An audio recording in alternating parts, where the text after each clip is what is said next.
everybody. My name is Yo Morales, your temporary host of the Gold Squadron podcast. Today, we're joined by Marcel, the man, Manzano. You came up with that by yourself, so I did. Will, you asked, we answered. Hagwood. That's what we're here for. Ryan, I am the survivor, Staniszewski. Going around slicing people up with a lightsaber and just living the best life. And James, blaster stance is best stance, Ritter. Yeah, and if you're not using a blaster stance, you're not having as much fun as you could be. All right, everybody. Well, I got to dip out for the night. You know, we got a lot of things going on behind the scenes here at GSP. So I'm going to go get working on that, and I'll be back later. Boys, you know what to do when we start getting towards the end of the cast. I'll be back later. Go Leader. Out. All right, thanks, Dion. All right. We are going to start off with well, you got to give the episode number. This is episode 309, Marcel. 309. We're going to be taking some listener questions to start off. Maybe we'll have time to talk about some. And you forgot our ships. podcast episodes are brought to you. Come on. Tell them. Tell the people. All right, Marcel, you do it then. I don't do it. I just tell people what to do. Okay, I'll do it this time. Our podcast episodes are brought to you by the GSP patrons. Become a patron. I'm just reading off the script. Makes you a part of the largest group of supporters of what GSP does. Patrons have access to Patreon-only channels on our Discord, and depending, what channels are those? Because I'm interested to see. And depending on the level of, I am a patron. On the level of, we send quarterly gifts. The next wave of gifts features Republic Assault.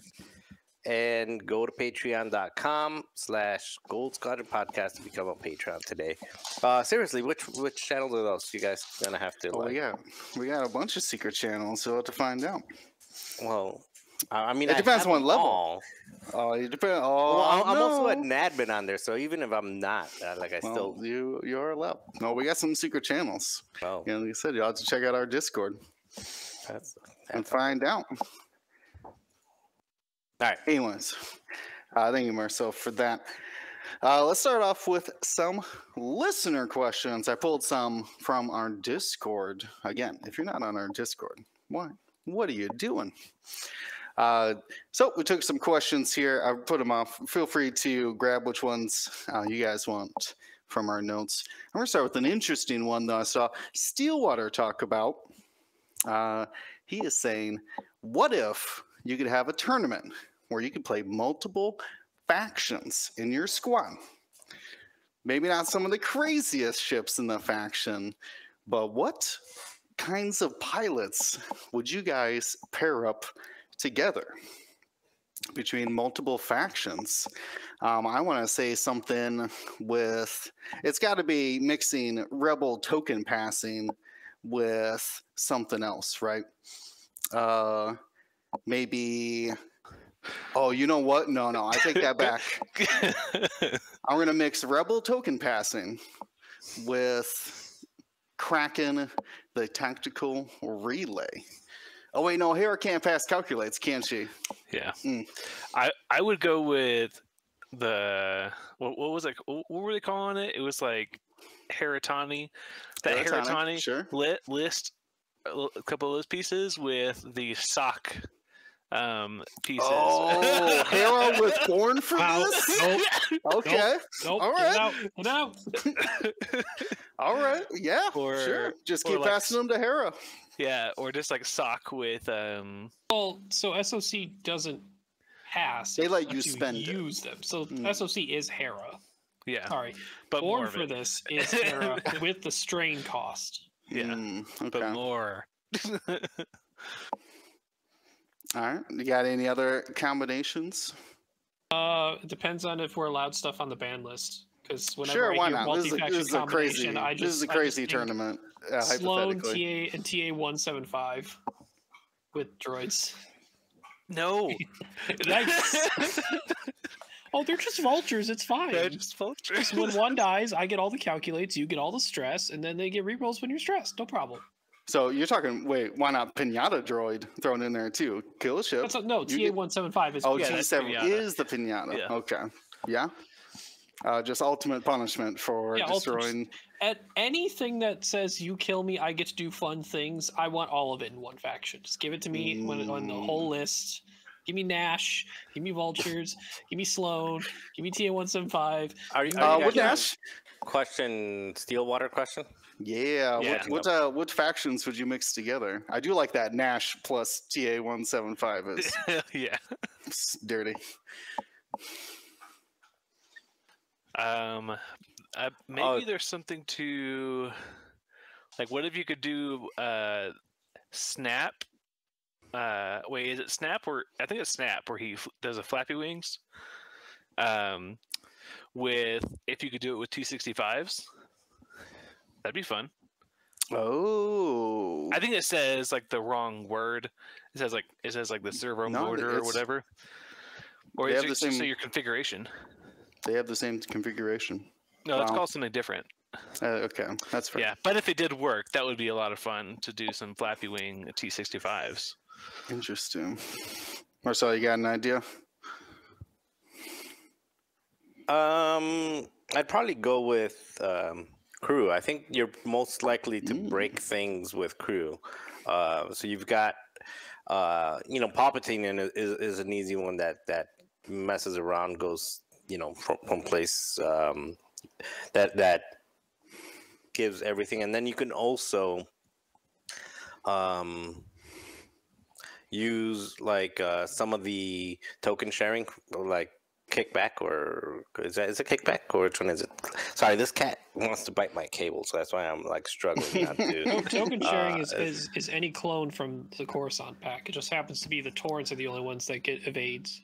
Yeah, so that one but they can share with anybody in their squad, right? Yeah. Mhm. Yeah, Anybody at so- range 0 to 2. Yeah, so that way you can like pair it up with like some of the Empire, like Vader or somebody like that. I mean, there's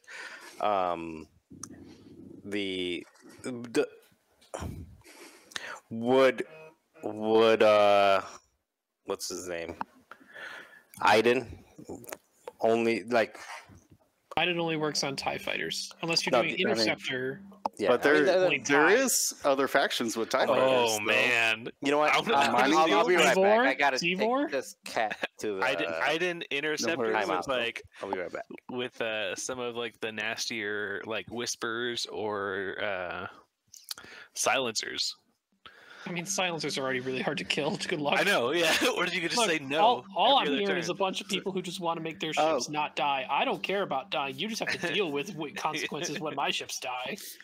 So this makes me think of a rules question. There's no tech slots in Republic, That's correct.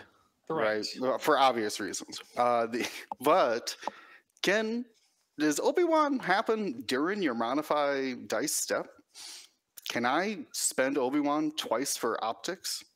Or like essentially like once to get No, my I think focus back and then once to change the rest of the dice? I don't know. If you're an event like this, do what you want, man. Fair enough. Yeah, maybe there's something to that. He's a crew member now too. So if you're really getting crazy, though I would recommend anybody doing this, you make like individual ships, faction specific. Once you start, like Marcel said, once you start mixing crew on the same ship or between crew carriers, it gets a little strange. Yeah. Anyway, sorry, I was struggling with. So we have a baby kitten. He's 9 weeks old, and he likes to chew on everything. And the back of my computer is. That's actually Pirate Pake's question. What's the name of your new cat? His name is Ramen, and our other one is Noodle. So we have Ramen Noodle. But going back to the question, I don't know if you guys mentioned this again. I was fighting, but Sure. back in the heyday of the Gold Squadron pastimes, we actually used to do cross faction draft. So we used to do that's a right, draft. yeah. So basically, we would take all the ships and all the pilots, and we would put it on a table, and of course the table was like like 6 picnic tables long. He's super long, and it would be a random order. You would get from 1 to let's say 20 people were playing from 1 to 20, and then it was a draft, and you went up there and you grabbed your ship. So if I wanted Vader, I grabbed Vader, crew, and then so Vader crew would be off, and then somebody else would grab Luke, and etc. And then when it came back to me, I would be able to grab a different ship, but it was not faction specific. You just drafted based, and you didn't have to use all of your ships because you might take 5 ships that are at the time like 80 points or something like that. Like you wouldn't be able to fit it. But so yeah, we used to do that, and it was actually a ton of fun to mix and match and try to break. But in a situation like that where it's where if you can mix and match different factions and do things like this, I think that's probably the best way to play that type of thing, because it kind of self-eliminates a lot of the stuff that you can really break and just be like, hey, this is no fun. This is like a broken trigger, because you're drafting upgrades, and you're not upgrades. You're drafting pilots, and you're drafting things. So even if there is this broken thing, it's like tackling and blocking. It's like blocking. The next person has this ship and does really well with that ship, so you just take that ship to take it off the table from that person. You're like, well, I don't want you to do that combo, so I'm just going to pull that. I mean, if anybody out there is doing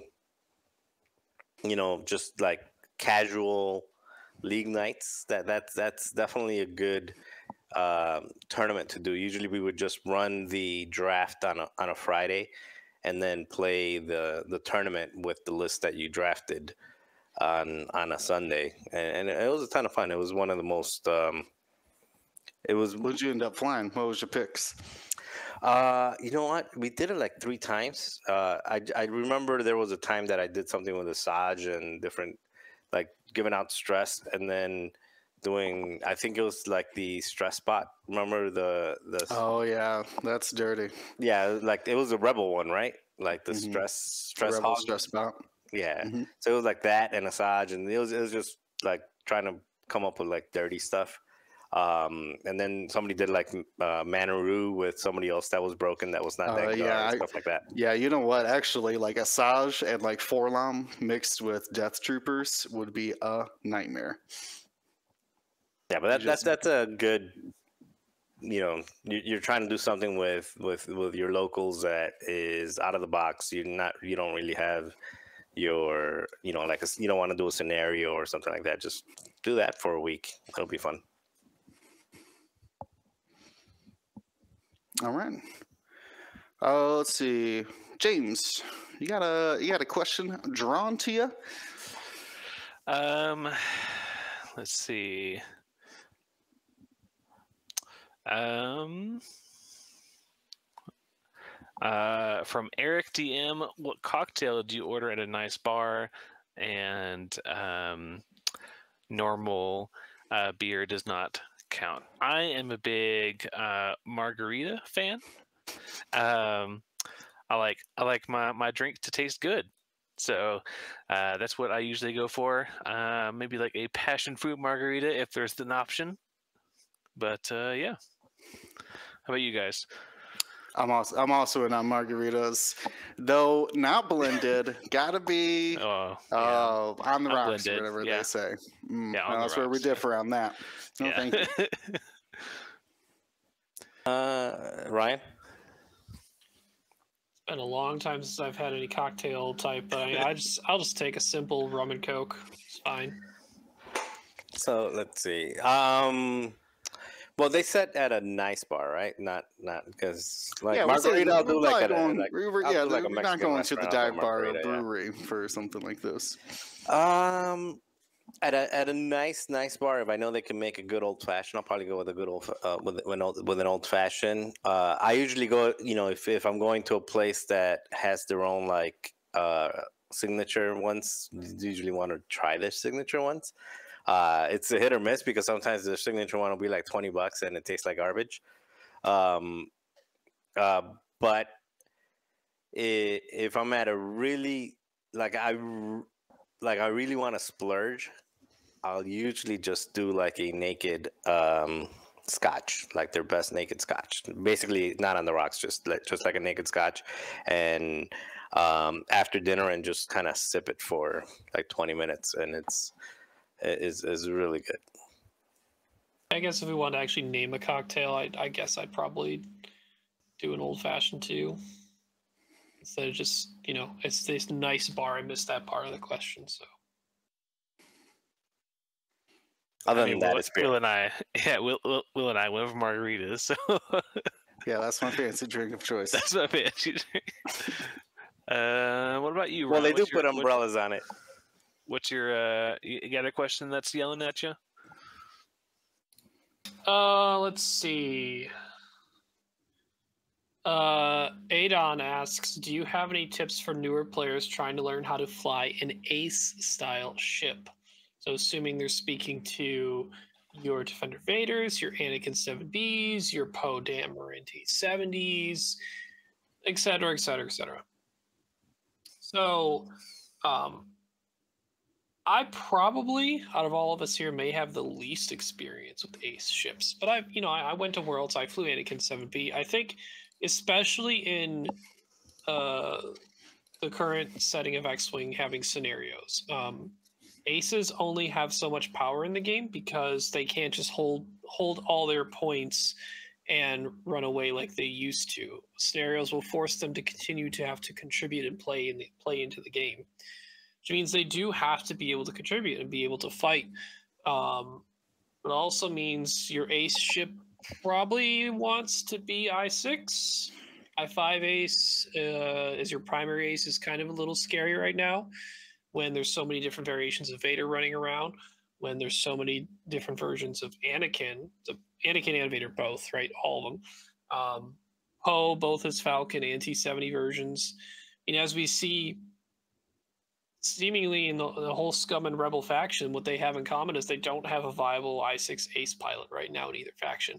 That's not their only issue right now. They both have layers of issues, but that is one highlight, is they don't have an I6 Ace worth their salt right now. Fen Rao is good, but he's not competing with the others right now. Han Falcon can be Ace-ish, but that's a different game to play. But you're doing it with a Falcon with boost, which is pretty good. What you're trying to leverage is try and do maneuvers that, because there's two sides to the coin. I'm a person who will actually pull the trigger on a maneuver that is more aggressive on an Ace than maybe some other people would, because I look at the board and see what their ships can do, and can they actually inviolably threaten what I'm attempting to do. Whether it's 5 straight up the board or 3 bank really fast, instead of some people who might only go at a 1 or 2 speed and then let the repositions guide them to where they want to go, because they get to choose their actions and where they want to go after seeing most of the board. So you gotta play and know, is it best to hold yourself back and let yourself reposition around?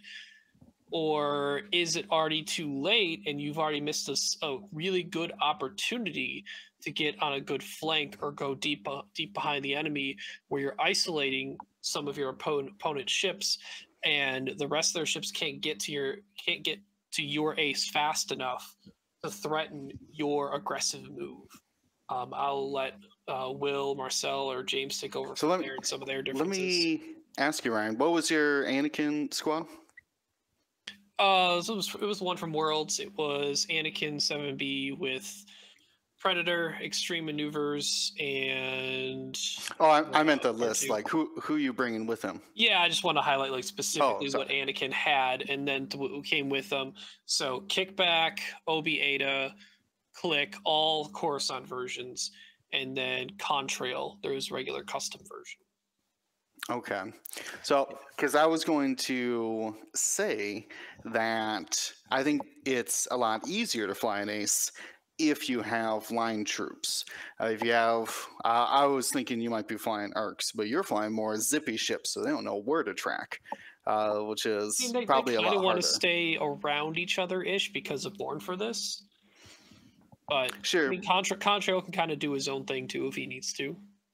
Mm-hmm.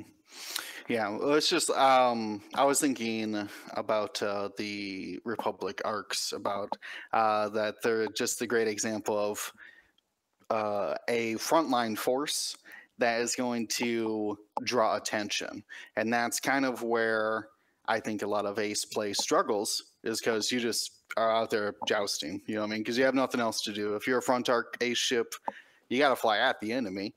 But the easier way to get on that flank to start dodging those arcs on the outside is drawing their attention from something else, whether that's a bunch of TIE fighters or some arcs, whatever the case may be. But so what you did at Worlds actually lends itself very similar to what you're talking about, because you're actually flying your Hollow's I-5, which, as I talked my about, Hollow's an ace, turns out. Can be a difficulty, but Hollow can still act as an ace, still works like an ace, but because of your other FOs around you as sort of your screeners, your frontliners in a way, that's a way you can fly.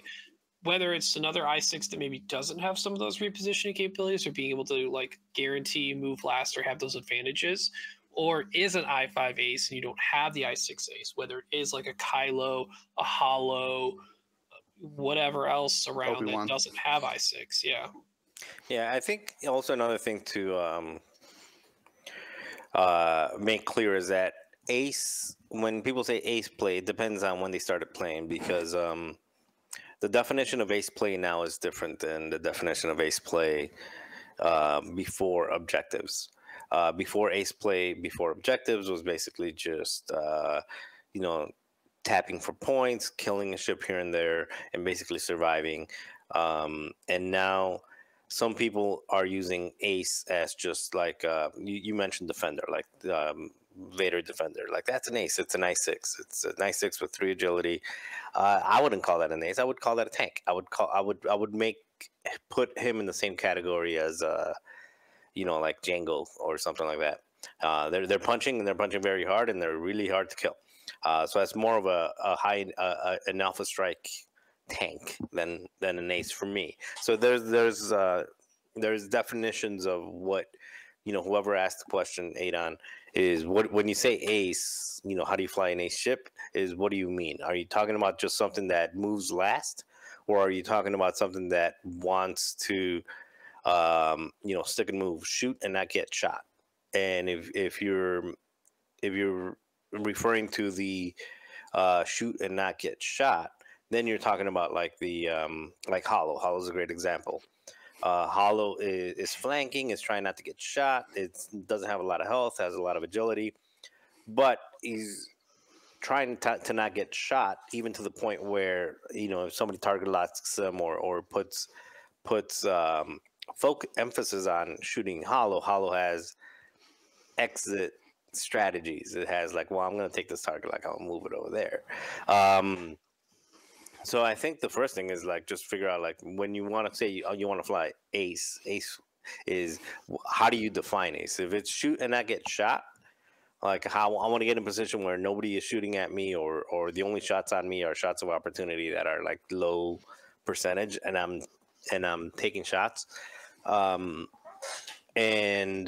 if that's your definition of it, I think ace play, for the most part, comes in as what do you have supporting it? You either have to have something that, in Ryan's case, is feeding it defensive text, defensive modifiers, or in what William was saying, it's something that is, or even in, like in the finals of Worlds, is you have this jousting block that is drawing the attention that you can't ignore, and that allows your other ship to, to get behind and not get shot and do things like that. Because with objectives, to Ryan's point earlier, like, you're gonna have to point and shoot at something. So if your ace, if you're trying to fly nothing but aces, they're not going to be aces, because they have to point and shoot at something. They have to get objectives. They have to give up actions. So if you want to have ace play, you can't just fly your traditional, like I'm gonna fly Sunterfell, Siennery, and Duchess or something like that, and then that's not gonna work because they have to kind of stretch their neck out to get those objective points, and then or they're gonna have to do something to capture that objective and carry this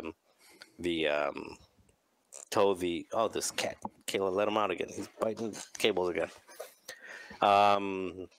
Anyway, you need those things to kind of draw the attention and do those objectives. You can't really. There is no more like triple ace. You can't fly like triple aces anymore because they're gonna pick up a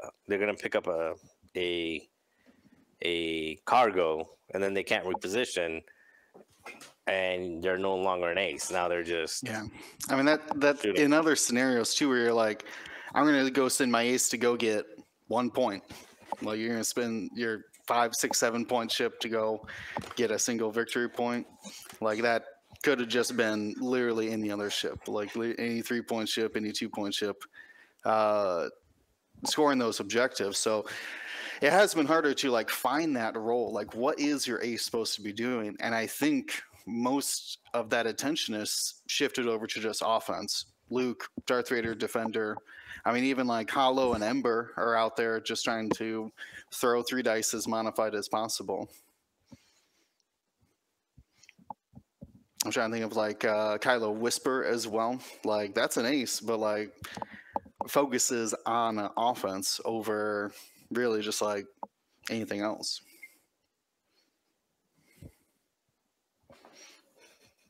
I do want to thank Tycho in our chat here.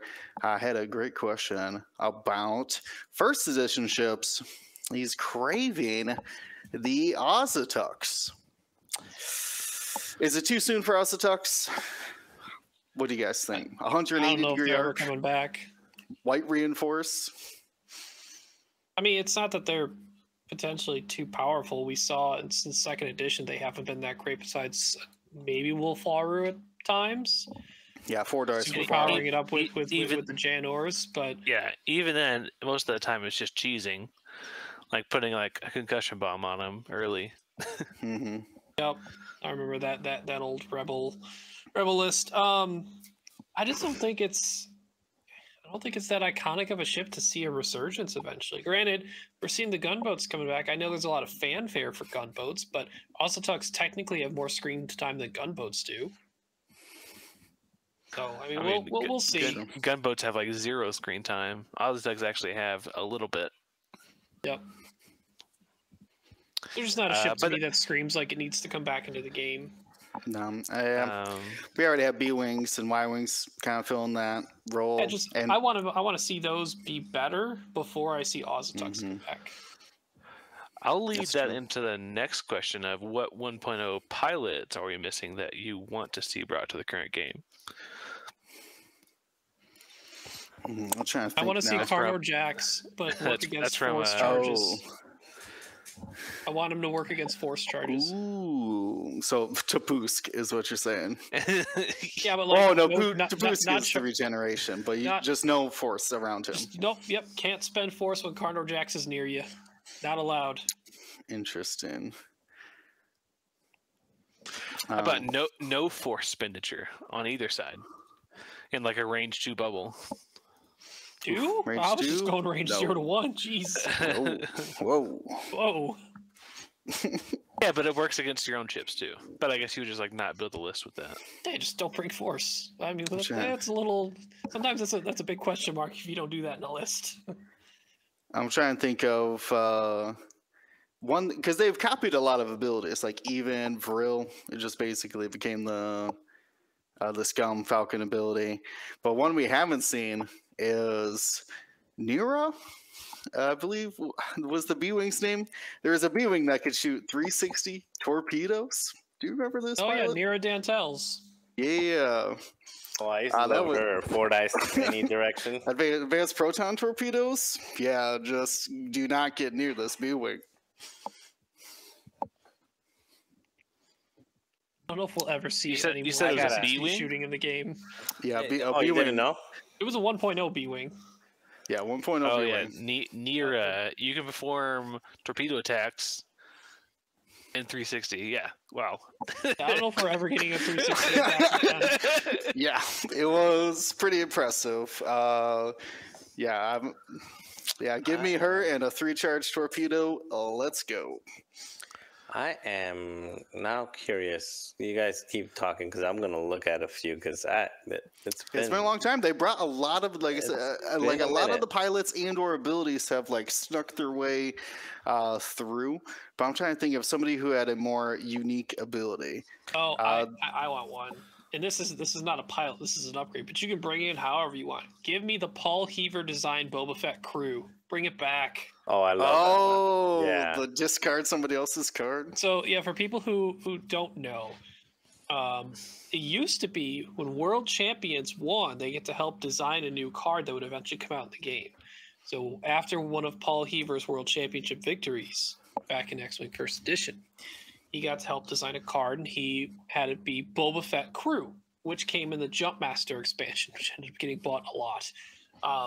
But it was basically a card that said, if you would deal a crit. Now, back in First Edition, this meant an actual crit card, not just crit damage to the shield. Yeah, it says when you deal a face-up damage card. Oh, when you deal a face-up damage card, you could discard one of your opponent's upgrade cards.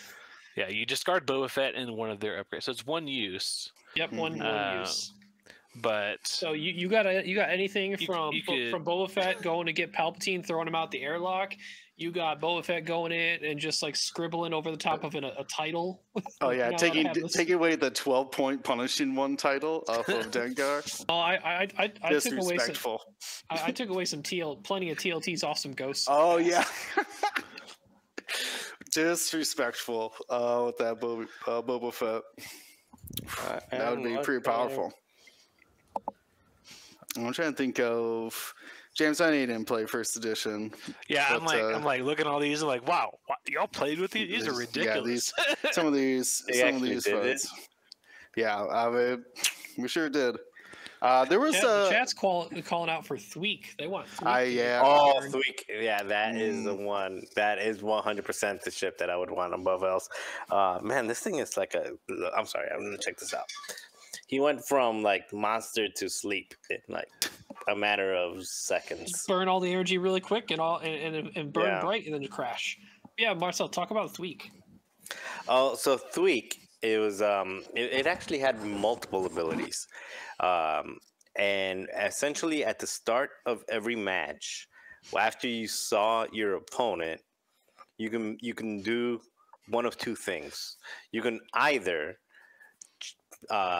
pick an opponent's ship and mimic their pilot initiatives. So if they were initiative, 9 back then, now would be initiative 6. They could be initiative 6, or he was originally like a mid to lower, and he would be like an initiative 2 or 3 now, like an initiative 2 probably now, or he can look at the enemy and say, no, I don't want to mimic the initiative. I want to mimic the pilot ability.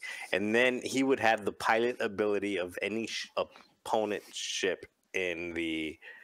So you can either make him in an I-6, or you can make him mimic any ability of any opponent, and it would be like the full pilot ability. So you'd be basically that. I mean, just consider it like, you would have like Boba Fett. Okay, now I'm gonna be at range 1 and re-rolling all my dice. Like I'm a Star Viper. Oh, he was a Star Viper. Maybe. Yeah, Star Viper. Yeah. I'm a Star Viper that re-rolls offense and defense at range 1. Like with 3 attack and 3 defense. Yeah. Oh, was that Ketsu? I guess I will be trying to read people this game too. yeah. Like it was insane. Or quick draw. Whatever. Okay.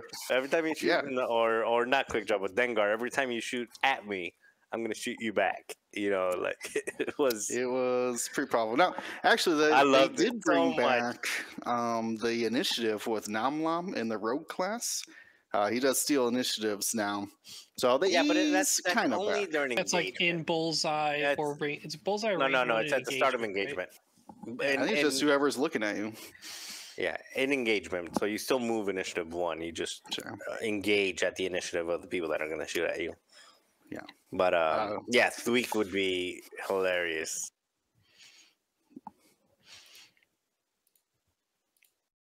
James, you got a question that you want to?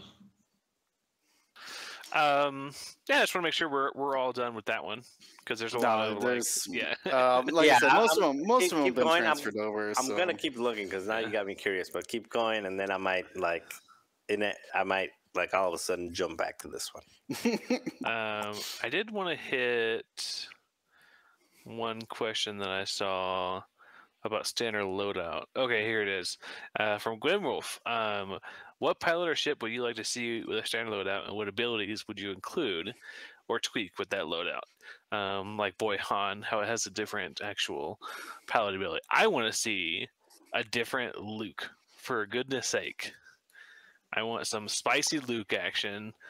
Give him something cool for an ability, besides, like, I always have Force. I want a Imperial Boba Fett Slave 1 that actually isn't just about getting modifications at range 1 and like designed to hunt something down.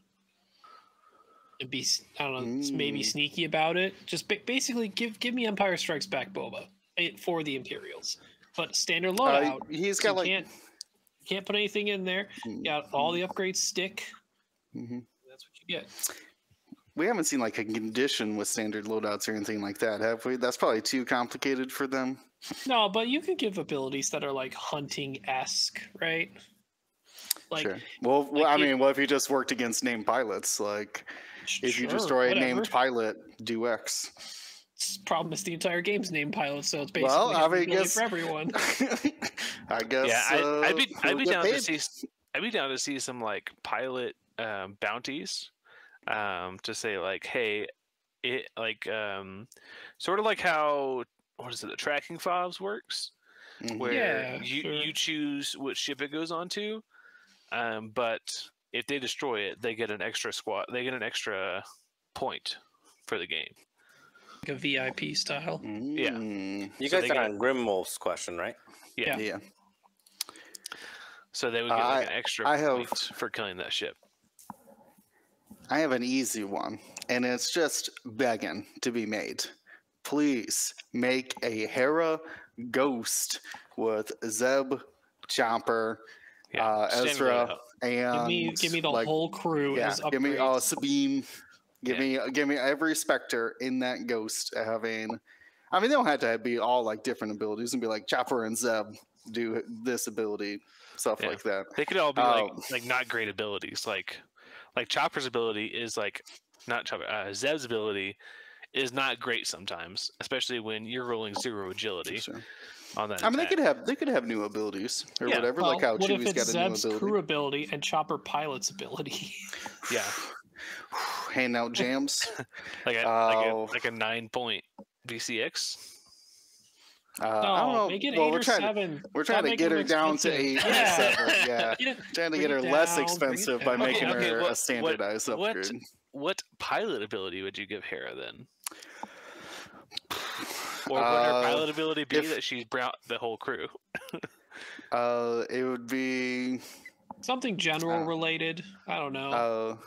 Yeah, either like passive for like other ships, or something like if you shot and missed Hera, like she dodged your shot, she would get a bonus. That'd be embarrassing. Bonus attack. Yeah, if you missed your attack, she gets to shoot you. Yeah, if you miss the ghost, you just get another 4-die primary at you. Neat. So yeah, or if you missed, you get a strain and a deplete. How about if you don't do 2 damage to her? That's very specific. So I've got so reinforce. Yeah. 2. In Scum, I would love to see, based on recent happenings, I would love to see a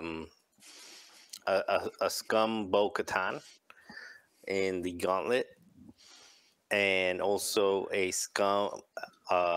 What is the I don't remember the name.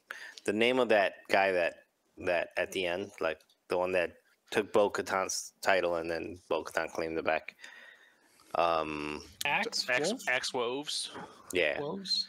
Yeah, Yeah, but Wolves. mostly Bo-Katan. Like, I would love to see both of them. I know that Axe was flying like something different big, but based on Flying that, Rocket's cruiser. yeah. Very big. Yeah. Oh, wait, Epic let me do it standard like loadout. Let's go. I'm in on it, Marcel. like Ryan George. Yeah. Okay, anyway. So I would love to see a gauntlet with that guy piloting it, having the is it Jack Porkins ability, like when you die, boost forward and deal everyone a crit. That would be brilliant. And then the other one would be Bo-Katan, just because Bo-Katan, like in the last season, like she was doing some stuff in that gauntlet, and in my opinion, I don't know what you guys feel. Like, what is she now? Like I3? She's an I3 pilot. She's I4. She's I4. I4. Yeah, she needs to be bumped up. I5. We I6, did see, like she got better.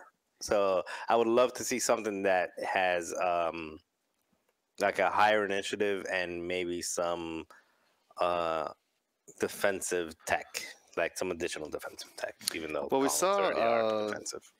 I didn't think she did it, but James pointed out that when they're flying above her planet, she lifts one of the wings to turn her gauntlet faster. So something where like you could sloop or something if you just close your wings, like give it another way to turn around. Oh, instead of doing like just the K turn. Instead of the stop, yeah.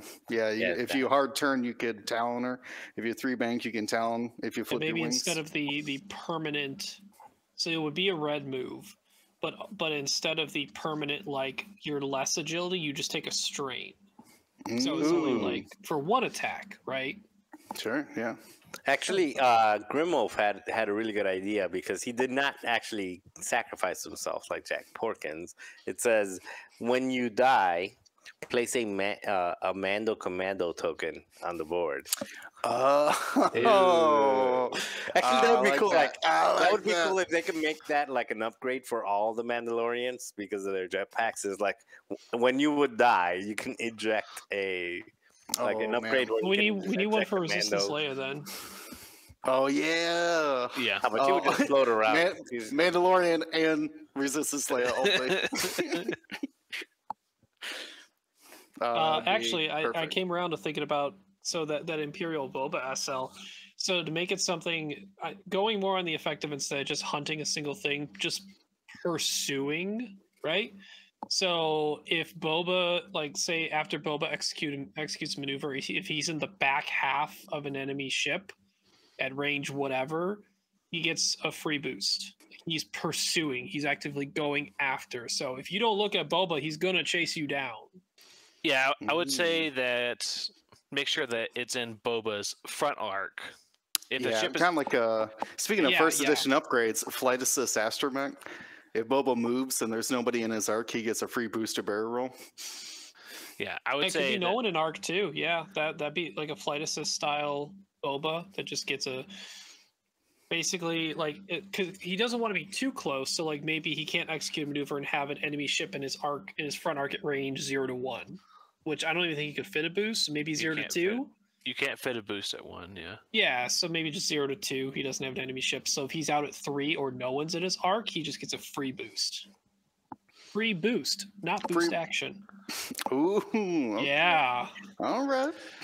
I don't know. That sounds scary, but I guess if he's not doing rerolls, Look, I don't want to have to put contraband on this ship. It's a standardized. Y'all got any more of those free boosts? Yeah, like it's a free boost, not a boost action. So like whatever, we'll figure it out. I just want to not have to put contraband on this SL card. Yeah. Fair enough.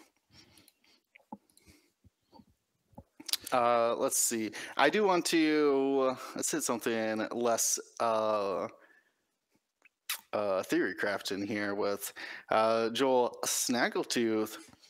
Is AMG going back to the old structure of store championships, regionals, nationals, then worlds? Was there even where did continentals even fit in that structure?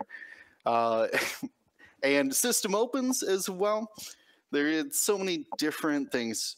Do you guys understand the structure of I what think they at the plan moment now. we only have Worlds qualifiers and store championships at the Store moment, right? champions, world qualifiers, worlds. They've Yeah, said that's the the only thing words we have right now. regionals. Yeah, But they we have said the word don't regional. have anything Yeah. beyond them saying the word regional. Yeah, I because did hear a regional became a world qualifier at one over in the UK, but I did Yeah. not. I don't fully understand the history of that. So to me, it sounds like there's worlds at the moment. There's there's store championships, which are world qualifiers, in essence. Then there's the world qualifiers, which are in essence world buys, and potentially, I don't know if they've announced it or not. Potentially. Sponsored trips, which is what it used to be. I don't know if they're still doing that. I don't think they've announced that yet. And then there's worlds. I think it would be nice for them to break it out into different ones, mainly because of price sport. Because if you only have world qualifiers, then you only have like the world qualifier price pack, and then people that have already gotten those price packs, there's not very little, but there's less incentive for them to travel to other ones because they're going to get the same price pack that they got. One Worlds qualifier is going to give the same price pack as a different Worlds qualifier, whereas in the past it was like if you got your regional dice and your regional prizes, and then you went to a national that had a national prize and very distinct pricing for that. And then you went to a continental, had a very specific pricing for continental. So I hope they break it out more than just that 3-tier only, because I think that having different price support for different, even if they're at the same level, you can call Worlds qualifier is like premier level event, which is what we used to call them.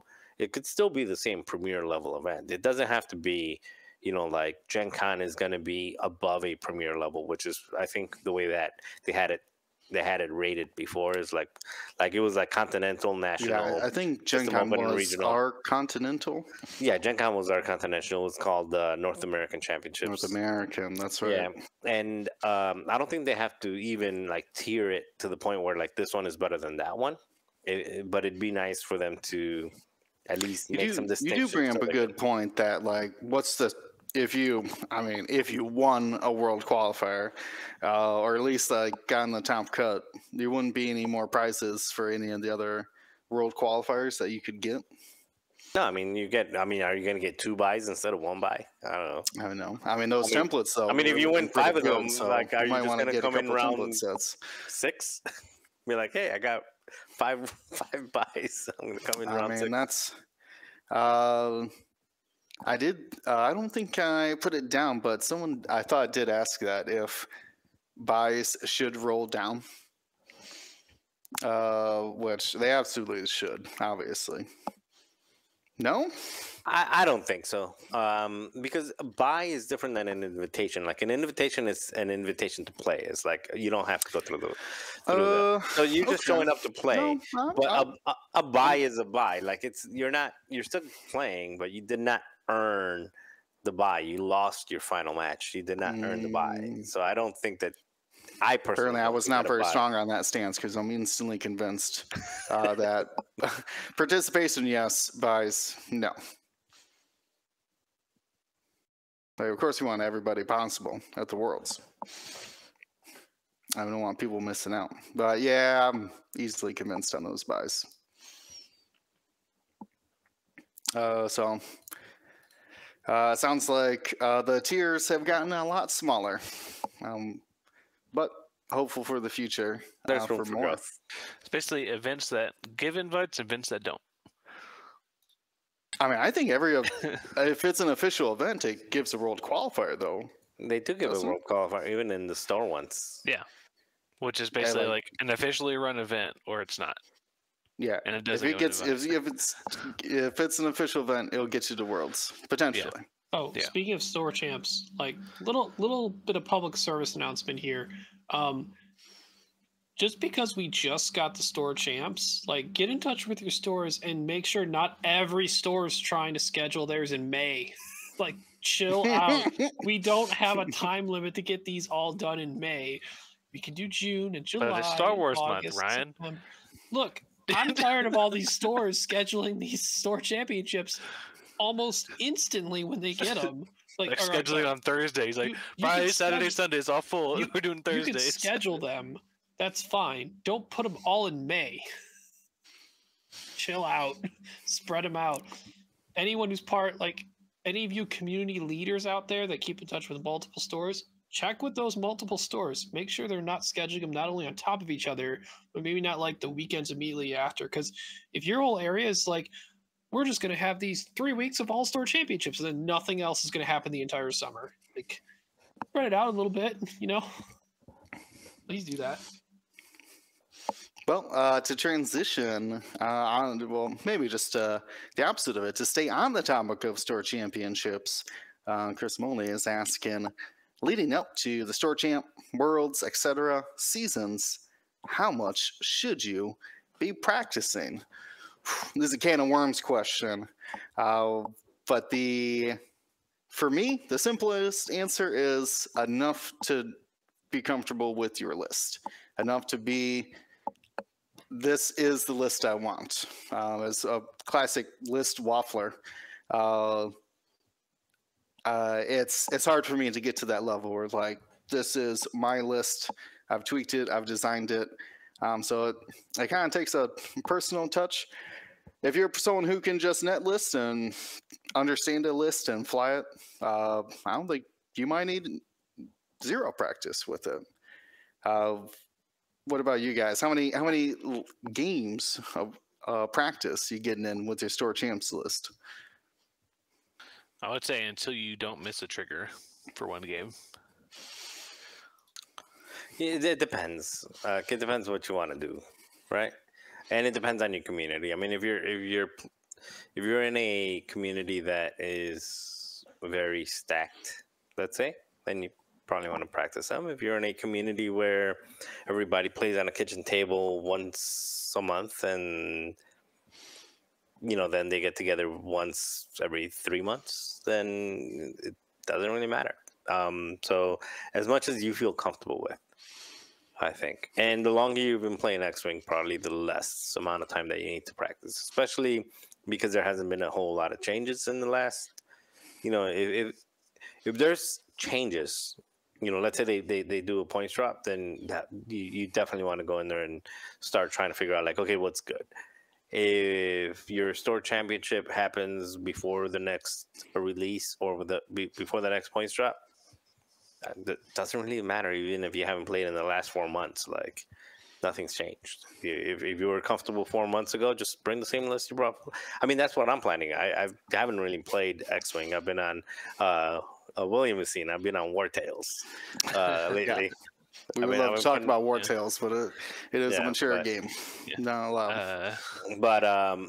So it's been, if there was a store championship that it was coming up next week, and I'd just bring up what I brought to Worlds and just play on muscle memory. The real question is, are you getting your practice games of your dice cup in? No, it's not the dice cup. It's the rub. It's the rub. Yeah. Like, are you training your finger? Yeah. The views of other Gold Squadron members do not reflect the views of all Gold Squadron members. For store champ, to be honest, I mean, that's still kind of throw it at the wall and try some stuff. I mean, as long as I feel comfortable, the comfort factor is, I think, the number one. Whether or not you hit all your triggers, like, stuff happens. You might miss some, even though you've practiced list a lot. I mean, I'm pretty sure we all can think of a time where we missed a trigger during Worlds, and we've had a lot of practice with our lists. So it's just because you missed a trigger doesn't mean it's not a good list for you to bring. You want to not try to not do that, but it's a mistake that can happen, and it's common enough to not force yourself to say, "Hey, I can't bring this because I missed this." If you miss a trigger often, it's a different story. If you know, I know a buddy of mine who was trying out the Flight Leader Ubel Vader boys and a generic TIE fighter, and for some reason he could never remember Ubel's ability. I'm like, but that's like the trick. Like, clearly you have more problems than just like flying that list. If you don't remember Ubel's base ability, just don't play that list. Like, there's some clear triggers that are like high on the priority list of like, you should remember this. It's like if you were going to discipline, like, okay, you know, it's only like, Yeah. it's like, I'm pretty sure multiple people forgot discipline on Backstabber during Worlds. oh yeah. But if you forget that one, it's like, it's okay. He Well, had like- another talent. Well, it's kind of like, it's kind of like you forgetting to just use Scorch's ability at all. No, Gaelic. I always use No, Scorch. I'm just like, no, but that's Oh, as if I forgot it? As if- yeah. Yeah. He's like, yeah, Just I cannot flying imagine Malorus so out there not it's- triggering her ability. Yeah. if there are, even if you know the list is good, if there are stuff that's like, like this is the bread and butter of the list, and Yeah. I'm just forgetting about it, like you probably shouldn't use that one. Yeah. I mean, I think if you're uncertain of what kind of list you should be flying, I think you can start making those assessments quick. If you're like, you know, I really want to fly Anakin, but he just gets exploded in round 3 every single game. Like, yeah, that's not the list for you. I would start practicing a different one, or back to the drawing board, basically, to figure out where your problems are. Is it deployment? Is it the ships he's flying with? Anything like that? And that's kind of that's where you need to gauge your reps, right? Like, if you still don't have a deployment strategy, like, at least like have an idea of where, like, who should be deployed together at least. Store Champ to me is like loose idea of what you want to do, maybe still testing the waters on some strategies and stuff. But you should be comfortable and you should be able to execute the bread and butter of what the list wants to do. That's my sort of baseline with Store Champ. We talk regionals and anything higher than that, I think there's more practice and legit like full reps involved with it. I think Store Champ is still, for me, Store Champ is like kind of like more a formal preparation towards the larger events.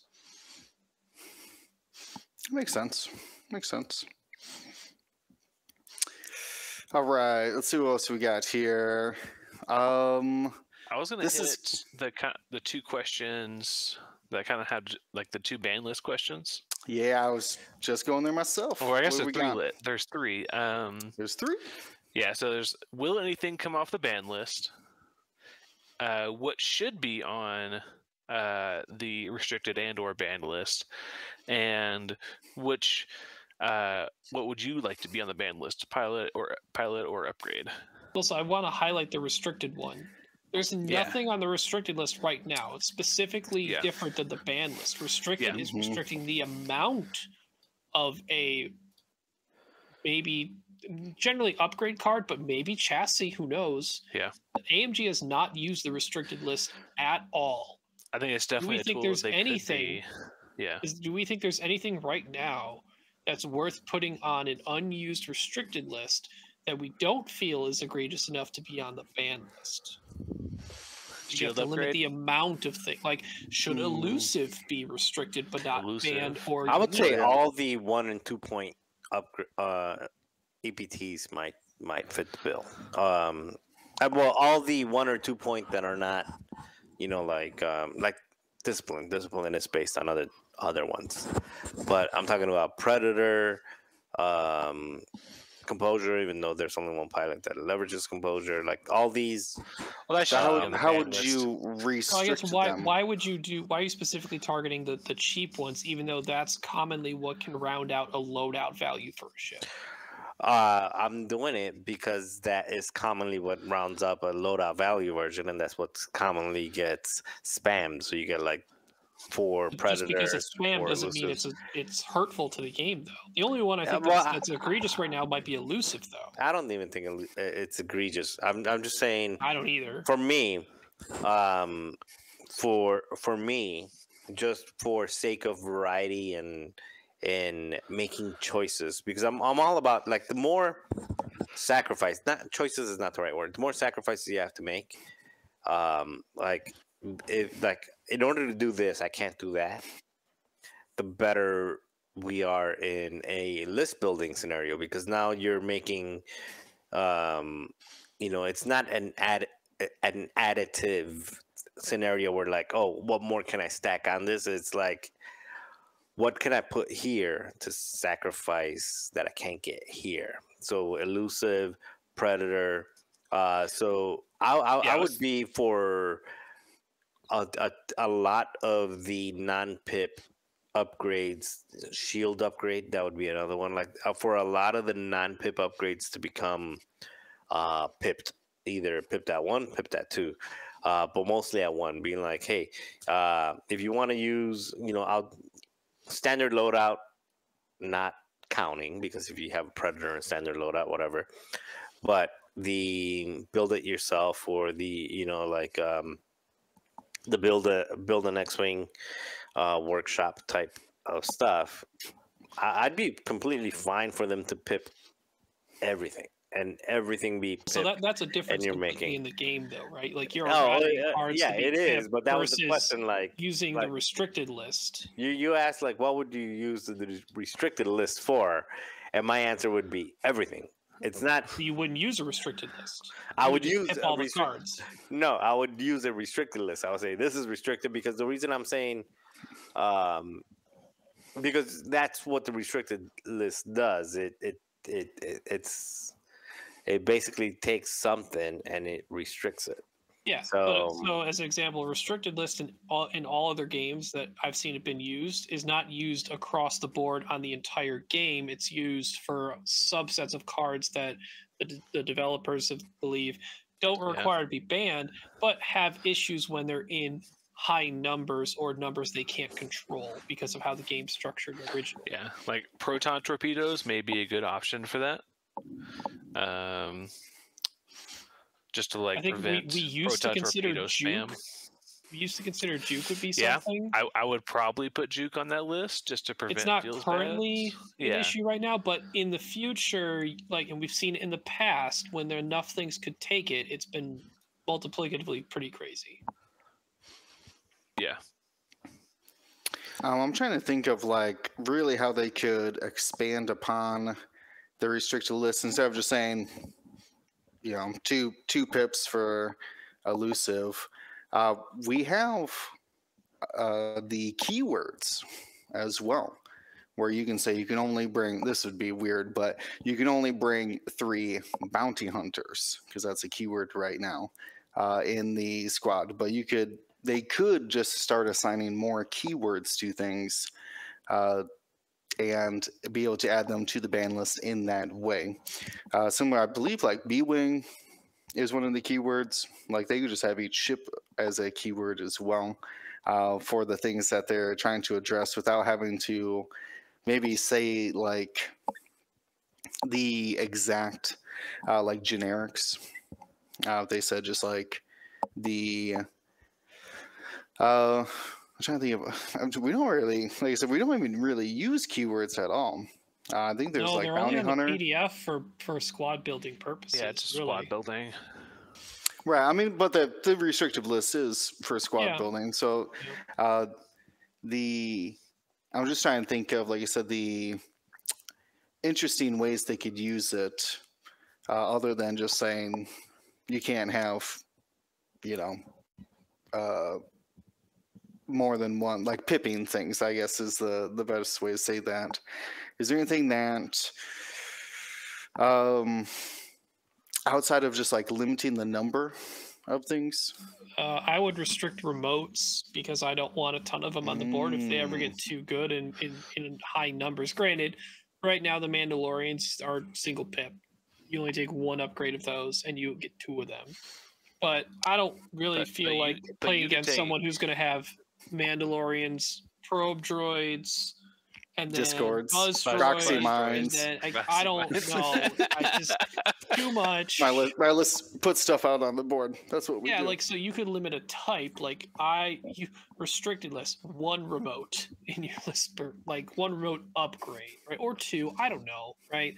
But yeah, it's interesting how you could go by a type of card versus not just what upgrade is. Like maybe just mine. maybe- I mean, we could just ban I was or gonna restrict say mines mine, to right? 2. You could restrict mines, but not bombs, because bombs don't hang around unless you have delayed fuses, right?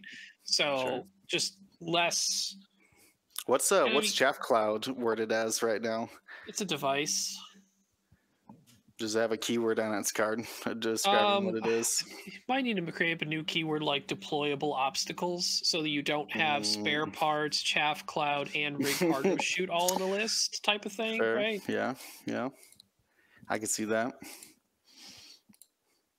Is there any other? Is there any card currently on the ban list that you would like to see removed? Or like brought back and put into the restricted? Yeah. Or no, or like, because that was the other question, right? Bring off the Yeah. ban list. Yeah, you could put it on the restricted. You know. I would say Han Solo Falcon with the objectives pushed to round 2. Him deploying anywhere on the board, like what? There's no objective advantage he gains from that anymore. Man, Yeah.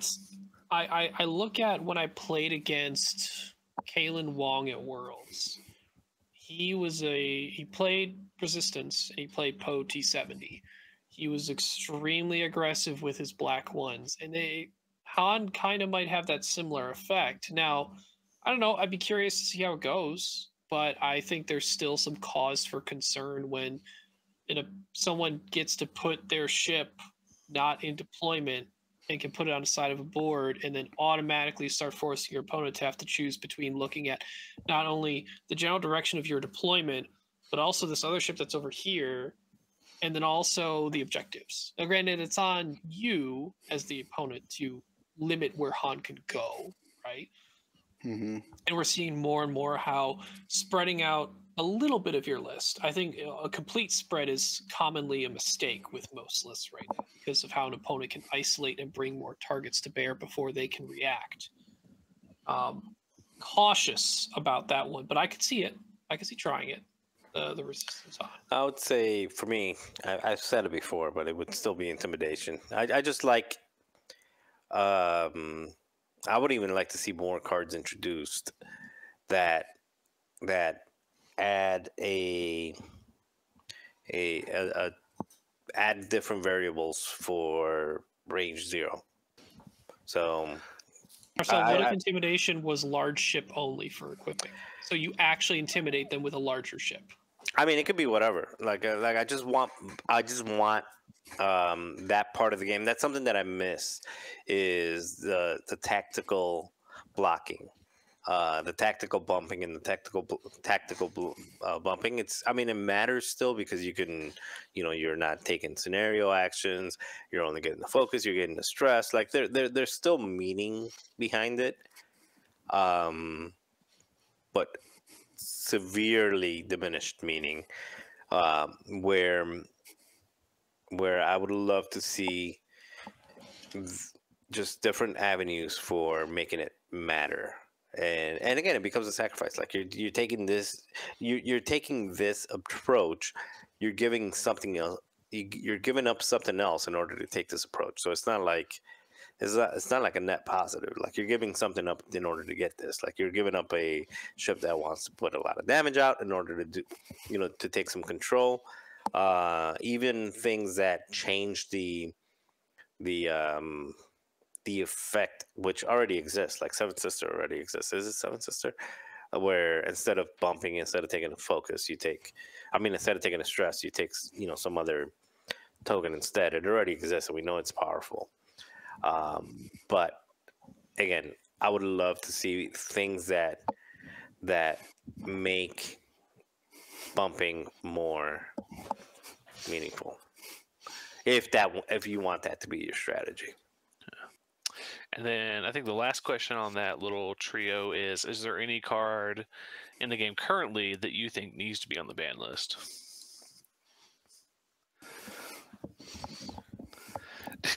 Marcel, go ahead. I think shield upgrade. I mean, if we got rid of hull upgrade, why do we need shield upgrade? It's essentially hull upgrade with a shield. like, I think very good explanation. Yeah.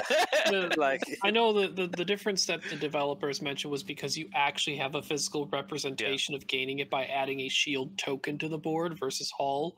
No, I get choosing it. between the two. But the effect is the overall effect is the same. The overall effect is the same because there's some ships that trigger based off a hull, but there's also some ships that trigger based off a shield. Like a shield upgrade on quick draw is not the same as a shield upgrade on a ghost. You know, it doesn't do the same thing. Or a shield upgrade on, you know, like Sunterfell or something like that. Like it's hard to balance and to point out or to create an adequate point, but also like the ship is a ship, and just let the ship be the ship. You know, whatever it's. Anyway, that would be one. I've got more, but that would be big yawn on shield upgrade. What a boring way to spend your loadout. Mine, of course, is composure. No, thank you. Get out of here, Tycho. Stop abusing it. Let him have it. It's fine. No, why not just take away his elite pilot talent? No, just He is ban an elite- composure. he's a pilot Stop! talent. I don't want to fight it anymore. I don't It want just rules creates around confusion. it. It just creates confusion. It's already been eroded like 3 times. Like, just get it out of here. What about you? Any pilot or upgrades? I think I recall mentioning a couple weeks ago about Chaff and Mandalorian Commandos just because of like what they put on the board in the game. But since I've said that in the past, I'm just gonna go with like something that's been here for a long time since the beginning of 2nd edition. And her rules are just actually don't make sense within the structure of the game as it is. It's Iden, TIE Fighter. Just get her out of here. Let the developers be free of her effect on building TIE fighters and pointing them out and giving them loadout. Right? Just get her out. She's in an interceptor that's cooler anyway. Yeah. And if you want to re-release her later with a different ability in TIE Fighter, cool. Yeah. I'm in for it. Right. I think how it currently is. Just go talk to any of the world's judges if you really want to get down about how like why Iden doesn't actually work. But in the I game thought at all. you took damage one at a time. It's like, Yeah, well, exactly. yes, That's what Tabson yes. does and anything else in the game. But, But you know, Iden. Iden has always meant this, which is you don't take any damage. So it's like What the if- one rule that we do rules as intended, not rules as written. There's so many other like niche corners where it's just Yeah, or is a A proxy rock. mine. Yeah, is Yeah, a proxy rocks 2 damage or is it 1 damage? Yep. Is it 1 damage twice? Or is it 2 damage once? Yeah, like Who- because of the who rules knows? stuff. And Basically, because it's always good for Iden. No matter what it is, it's always Yeah. good for Iden. If she could benefit I would from like Iden to not exist in her current form of the TIE Fighter.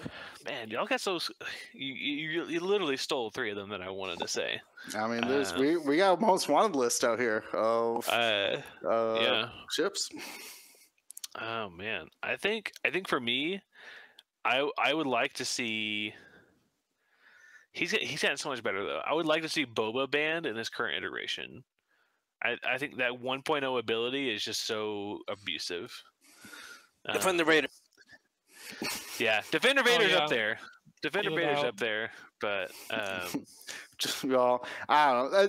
Those 2 could be fixed though with just like, well, you just don't get upgrades. Sorry, like your loadout's 0.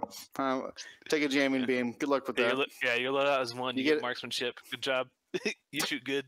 I definitely want like Boba's a prime example of something that would just be cooler if you just made a thematic like here's a standardized loadout Boba. Yeah, I would much rather see a standardized loadout boba than something like Yeah, the with, like, ridiculous. without I think all sorcerers bounty and- hunters, when you don't have to worry about other upgrades and the whole scum faction can exist and swap in and out, like when they're set as is, if they're made for cool and thematic abilities based upon the set and the scenarios they come in, or whatever it is that those SL cards come in, I think those standard. what about Imagine coming up to a board. Like, when's the last time you saw a bounty hunter ship show up to the board without taking up a third of its area of card space? Yeah, or like Not 2 or 3 often. force points. I mean, they have Yeah. Book of Boba Fett. Get Fennec Shin as Fennec his Shan? crew. Ooh, yeah. I would. Get Fennec Shan Gunner. I'm in. There you go. You know what? It It actually would. subtitle like Return of Boba Fett. Yeah. Yeah, it wouldn't be too hard. I mean, with Well, just a what's- regular release pack of card pack, and you just do what you did with Dash. I mean, this time they're releasing the whole ship because but because of the black box thing. But yeah, why can't they just say Hera in the VCX and Boba in this? Yeah, I and mean, these, and just take a Will's list been- of ships that are a problem. And just release a replacement pack, saying like these are your standard loadouts, and I think Will and I have been These are No talking one says they won't. for months now, asking for like an errata pack of like ships that have been banned and or like. I just think that they could just add them to the errated list of like, hey, these don't. This Hera's errated to this standard loadout card. Yeah, it doesn't do this anymore. No, maybe. Yeah. That I'd might honestly be. just be in for like standard loadout, big base ships that don't feel like all they have to do is take Force crew as their first upgrade. Yeah. What Yeah, force I'll give point you are you that. taking? Yeah, just let Boba be cool without a Force. Because crew. I mean, like Boyhan, like he doesn't need a force point, and he's pretty right? good. I mean, Well, it's good. yeah, And well, They found a way to get them 1 point cheaper. yeah. Interesting. I do want to touch on one thing before we move on from our banned and restricted list. Bender, thankfully, was in my head and had the thought that I had and could actually express it in words. Restricting upgrades to specific pilots, such as specific initiatives. Their example was passive sensors couldn't be on an I-5 or I-6, could only be I-4 or lower. Something like same thing like shield upgrade. If you don't want to outright ban it, I3 or lower can only take shield upgrades. Could be a way to take a card that you don't want to ban because 3 ships are abusing it, but give it to these people who actually would like to use it. Things like maybe disciplined. No, I guess that's too generic. But anyways, that I just wanted to mention that because that's the kind of thinking that the kind of outside the box of not how many copies you could take, but who can take it, which I think would be interesting for the restricted list. Let's talk about. Ooh, that's a can of worms. Wait. Let's save that one. Let's save that one for the end. Alex, Synapse. I cannot pronounce that. Synapse. Synapse. Synapse. Thank you. What kinds of lists have surprised you the most this past year? I can think of a couple, but I know one off the top of my head that I would never have guessed. Someone doing well with BB-8, Resistance Sympathizer, Resistance Sympathizer, Resistance Sympathizer. 3 generics. I forget the place that it did, but they made like top 4 or something at a tournament with like Hotshot Gunner and engine upgrade on all of those ships. Kudos. That's You madman. I mean, it's basically 3 fire sprays and an objective getter, right? Like, I think they all had veteran turret gunner too, so they're all boosting, shooting, hotshot gunner, and no way they pretty- give them that much loadout on the generic. Yeah. I believe you can get veteran turret and engine upgrade for sure. Yeah. You can't. They don't have 2 gunners though. Oh, okay. So sorry. I think, yeah. I think one was different than the others, but I know they all had veteran turret. We looked at that one. I think one was different. One of them had hotshot, I think, instead of the veteran turret gunner. Probably the one on the outside shooting in, where the other ones are shooting front to back. Yeah, I would have never guessed that. Would have never built that list. What about you guys? Anything surprising for you? Well, I would say probably the guy that won LVO. That was a little bit surprising. Yeah, 7-point Dooku. Yeah, 7-point Dooku, and then also Crispy when he won with the Scum. I forgot what it was.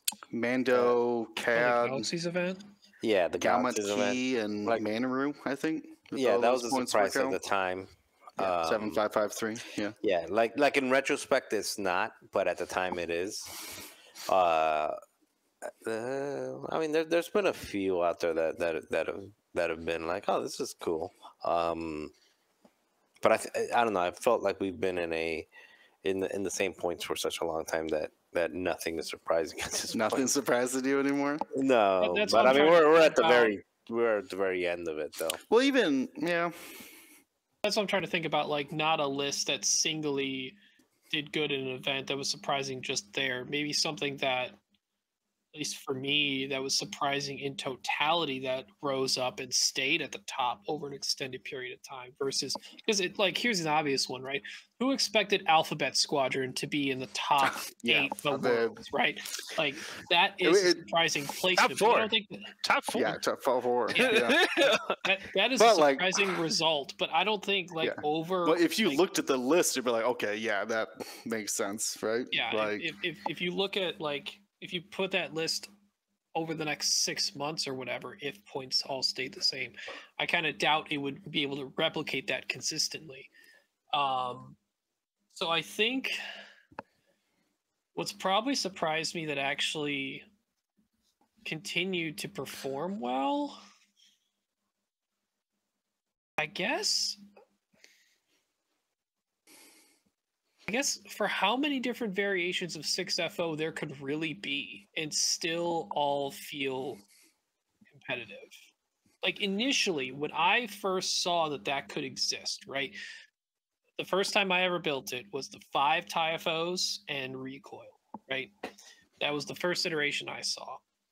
And I was like, this seems good, but I don't know if it's going to be top, right? It just has the base bones of like, here's all these chassis, here are these value pieces, and here's a silencer. But as time went on, like you could do Ember and an SF or Whisper or whatever. There's so many 4-point options that you can start plugging and playing, swapping things in and out, and still have a pretty good list and be competitive in most games. Now, it sounds obvious now that we look at it, we're like, okay, we've seen these perform 6 ships and the it's not just that it is 6 ships, it's 6 ships that can do damage and can hang around. They're not all as mobile because they can't boost, and a majority of them can't boost. But they're all value pieces that come together and make a list that is difficult to handle for a majority of the player base. Not a lot of people are as familiar with dealing with 6+ ships in a list, plus dealing with objectives. People are more familiar with it now and have had plans how to deal with it and go against it. But I think to me, it is a genuine surprise to see that predominantly FO fighter list, not just here's some, because the old iteration of FO that was good was the Fombers with Chaff and Bombs and Kylo Whisper and 2 FOs being Scourged and Malrus at the time. But to say you could put a list together with 4 to 5 TIFOs with a mix of pieces that range from 4 to 5 points would be a good list consistently throughout a strong stretch of the meta.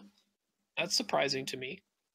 Most of them were I4 or very few I5. And a lot of things were leaning towards I6 being very good and still are. Yep. I think another one for me that I was not expecting, even though I knew it was coming, I just was not expecting it to do well. And it would surprise me if it does well again, was Han and 4 A-wings Rebel. Like that's it's Rebel A-wings, 4 Rebel A-wings. Like you don't really see A-wings as being able to be the like the bulk of a list in these days. TIE fighters, TIE FOs, even like V-wings and stuff like that. But A-wings and Rebel A-wings at that, without the without the front back arc. So I thought that was a bit of a surprise with that list. Now, what about you, James? Nothing surprises me. I see everything. I foresee all of the all the meta. Mr. James over here. Being on stream commentating as much as you do, yeah, right? You see it all. Yeah, I think I have watched a lot of X-Wing lately. I think I've been a little bit surprised at how consistent the Jango and it was a Jango, Grievous, and what's the other pilot? The Urge. Dirge, thank you, Dirge, and a 3-pointer. I was surprised how consistent that one's been. Like it doesn't. Looking back at it, it makes sense. It's a fire spray, a good 4-point ship, and a really good 5-point ship. But yeah, I've been surprised at how consistent that one's performed. I thought it might fall off after people realize that Dirge doesn't do damage, and a lot of times he's like doesn't decloak the entire game. That's fair. I'm trying to think back of our Galaxy series, and one of them. I'm trying to remind me of the last piece. It was Quad Jumper, Han Solo, and was it Fen Rao? Fen Rao, yeah. Yeah. Was that even in the last year though? I feel like that was last summer. Was that? This was before was even that not AMG. loadouts? No, that was a while ago. There were no scenarios. Oh, that's true. There was no scenarios. No, because they were just jousting. Yeah, I mean not jousting, but they were just fighting. Oh, they were just jousting. Well, we've had a lot of Galaxies events then. Next. They're trying to blur it together. I'm gonna. I already kind of mentioned one version of it. Brain Knight simply asks, triple Millennium Falcons. Well, it turns out you can do that in all of the factions that have Falcons. You can take triple Falcons these days. Chewie, Boy Han, and Lando can all fly in a list. I think Poe, Rey, Chewie can fly in Resistance. And definitely L3, Lando, and Han. And a 2-point escape craft could fill out a 20-point squad in Scum. What do you guys dumbfounded by this proposition of triple Falcons? I just don't think that. I mean, I say that, but like we had that the person run 3 Resistance sympathizers. Oh wait, it doesn't work in Rebels, does it? Nope. I don't think because you have Rebels- Chewie crew and Chewie pilot. Yeah, that's right. You can't bring Chewie. Can you bring a generic or no? Generics are 7 in that. Oh, Chewie's already 7. I There's just a don't think my 7, math 7, works 6. out on that. Yeah. Oh no, it doesn't even work anyway math-wise. Wow. Because 7's the lowest. There is no 6-point Falcon in Rebels. So Rebels can't do it. Oh yeah, No. yeah. Scum could do it though. Scum can because they have less shooty Falcons. That's a bad idea in Scum. I Yeah. can't recommend that. I see Marcel smiling over there, just thinking about his like ridiculous. What was it, like the static discharge that you were doing, right? Oh, you mean the like I'm gonna ionize you and then static discharge you? Yeah. Oh, yeah. That was when you could fly Good 4 freighter times. captains way back when. Oh good gosh, times. the 4 freighter captains. No, thank you. Bump. R.I.P. Ion. Oh, wait. Oh, did you bump Damn into me? it. Sorry, you take an eye on. Yeah, I'm glad that's gone. Yeah, no, thank you.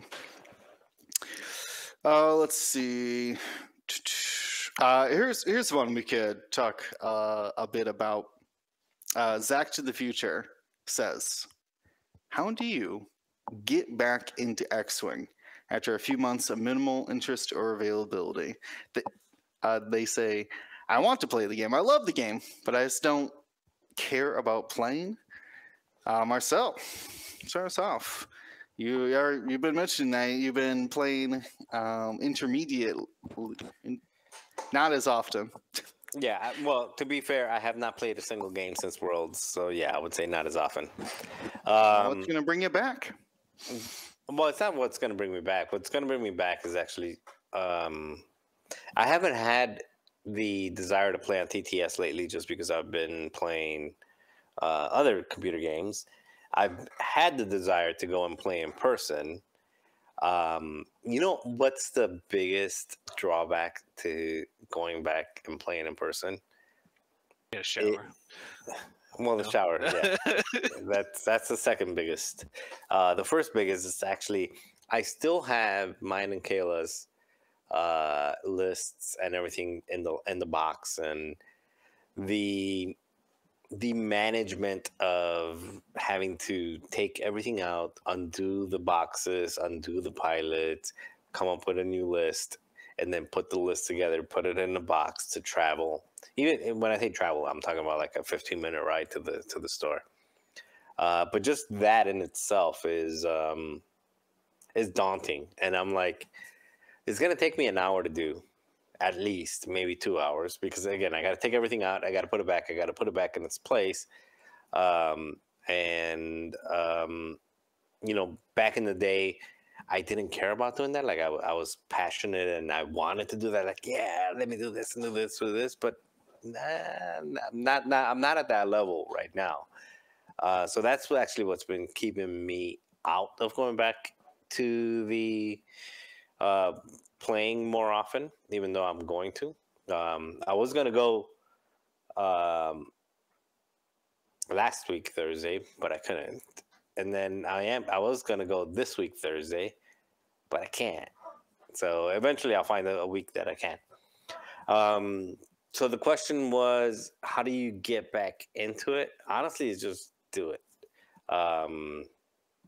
It's like a Band-Aid, you know, it's like, you know, you just pull the Band-Aid, you do it, you go out there. I would highly recommend printing out your list just so you can not worry about all the cards. If you're just going to like a local shop, just bring your ships together. Don't worry about the cards because that is a pain. And yeah, just print out list. There's what it's called, Infinite Arenas. Infinite Arenas Yeah, is so your best friend. if you're not familiar with Infinite Arenas, just go to Infinite Arenas. You bring in the list from YASB, and it'll present it to you in a kind of like a standard loadout type of style, and you can just print that out. It's easy to carry. There's enough space in the paper to put your shields and your tokens in there, and just go and play. I mean, it's just, you know, pull the Band-Aid off. It's a lot of fun. Again, I still love the game. I still follow the game. I follow what's happening. I follow what's getting released. Just because I'm not actively playing doesn't mean I'm not actively involved. For example, Bartosz is starting like a new league where, you know, over there in Europe, where they have like 12 starters, and they're called Padawans, like people that are starting out, and they have a mentor, which is like a Jedi, somebody that's played for a while, and it's like Big Brother, where you know, they're the coach, and they're the, you know, and you're coaching the player, and each week they have like a specific scenario or a specific thing. And I'll be doing that. again, I'm not going to be playing, but I'm still involved. I'm still actively participating. So I would say just that. Just pull the Band-Aid. It sounds like more like go to a local game store and have fun, because that's or go on Also, a go on tabletop TTS. simulator go to the Discords, and whether it's the Gold Squadron Discord or any of the other Discords that have a Looking for Game group, and find the game that way. But just like Nike said, just do it. Be honest with yourself, though, too. Whatever is going to hold your attention, hold your interest more in terms of, is it going to be an in-person game that's going to get those feels back for you to like, I'm playing this game and I want to play more of it? Is TTS enough? Like, maybe you don't have time to get to the store, but if that's one of the main feelings and reasons that you're going to want to keep playing the game, then probably not going to feel the same way about TTS. I would still try it, but if you already know yourself and like TTS isn't going to cut it, then find a way to schedule some time to get to a store. And maybe if it's like, don't feel like you have to go on your local league night. If you have a community Facebook group or Discord, get in touch with locals to see if someone like, hey, does anyone want to like schedule a time to just meet up and go play a game or two? And maybe other people will see that and be like, hey, I can come too, and just get more than one person to join you, or maybe it's just one other person, and whatever, you play games. Also, Marcel talking about the box of stuff that he still has from Worlds, all I can think to myself is the meme of the car salesman. This box can fit so many Thai whispers. You have what, 7? Yeah, 7, yeah. I mean, like, also something else that you could think about is like maybe you don't even want to play like X-Wing like 2.5 like standard. Like you could definitely go in and play like Hotak.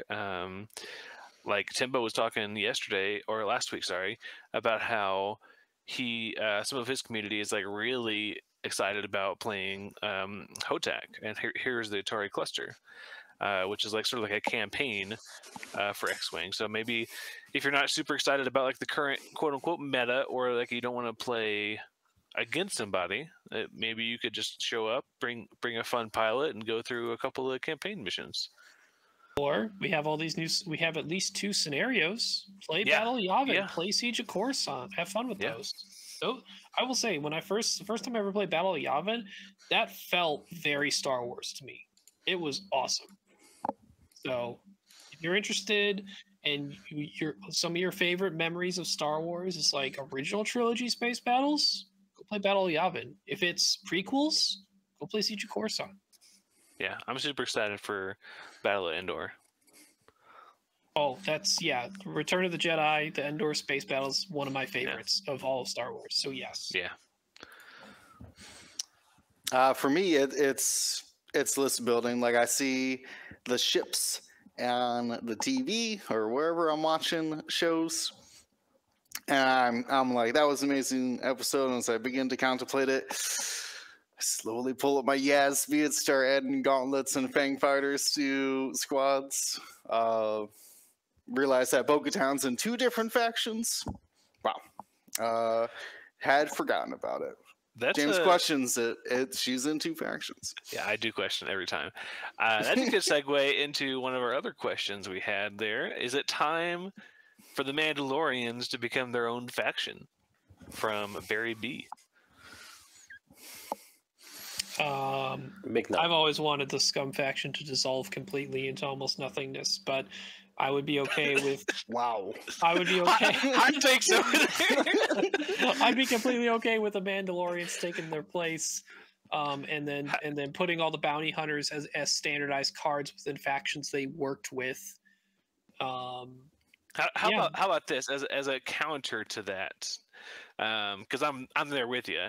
What if instead, when you chose Scum, you chose like a theme for your squad? Like you chose like one of like 2 or 3, like Mandalorian, or like Bounty Hunter, or Black Sun, or Cartel. Like Cartel, stuff like that. And then it would probably get a bonus be like, if you actually go through that.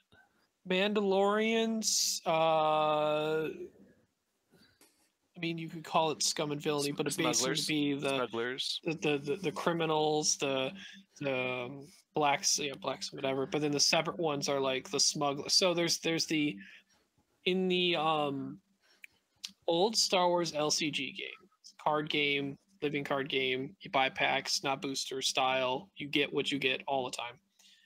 The Scum and Villainy was split up into Scum and Villainy, which was the villains side of the Scum faction, and Smugglers and collaborators. No, I don't think it was that. It was like Smugglers and something else. But Smugglers and Mercenaries, I don't know, whatever you want to call it. The good guy side of it, I guess. But however you want to split it up, I don't care. Sure, the Mandalorians can have their own faction or sub-faction. I'm in. Yeah. What is that a no from Marcel? What about you, Will? I mean, it's already hard enough to build a solid squad with scum to be dividing them up even more. I like Bender's way to say it. There's scum and villainy, and then there's Mandos and mercenaries. The thing I was going to say is that I always actually did expect them to have another, like Ryan, you said, like a good guy scum faction. Just kind of like never materialized. We are getting potentially, though, even more factions with there is a supposed Ray sequel, double sequel, super sequel. Squeakle. With that, I mean, assuming that they don't fight the Empire again, somehow the Empire's returned. They could have a new faction and their enemies. So I think there's room for growth. I think there's a lot of room for growth if you take into account Republic, like maybe too. the High Republic, and then also the Chiss. How do you say the Chi or the Chiss? Yeah. This ascendancy. Yeah. You take into account the Chiss and like the unknown regions, where like they also have like the Nihil, and the other bad guys out there. There's a lot of stuff out there. Is there room for? We were talking about multi factions a bit ago, but is there room for a keyword like Mandalorian to be able to transcend factions? Like if you were allowed to take any mercenary, yeah, exactly.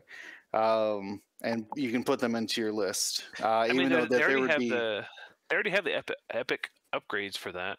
With like no, I'm talking more of like Ezra, like Maul can go with Ezra kind of situation, to where like this isn't. I don't know. It would be weird. Guns for hire, mercenary. Yeah, I think anything along those lines. But I would definitely want anything that can do that. Definitely screams bounty hunter, mercenary style, smuggler, whatever that could be employed by any faction within an era they existed. That might. Oh no, I'm saying the opposite. I'm saying I'm gonna take a bounty hunter from Rebels, and I'm gonna take a bounty hunter from Resistance, and I'm gonna take a bounty hunter from Separatist. But because they're all bounty hunters, I can put them into one squad. It breaks the thematics though because of time. Is that really? Yeah. I mean, honestly, who cares? I mean, we're having a Separatist fly against a First Order ship. I mean, true. I mean, yeah. I guess at that point, like, it's where you personally draw the line, I guess. I would definitely want those cards to all be standard loadout, though. That are pulled together. No, but he's saying just adding, not just doing the standard loadout, but just adding a designation. Like like right now, just like the Mandalorian factions. Anybody with a Mandalorian keyword. Yeah, so you can have you can have a faction squad or you can have a keyword squad. So you can have a Mandalorian squad or a bounty hunter squad or a. So it's sort of like what they did. A light, like you can have a light side force user squad, a dark side force like user like squad, a Jedi squad. Well, light side, but yeah.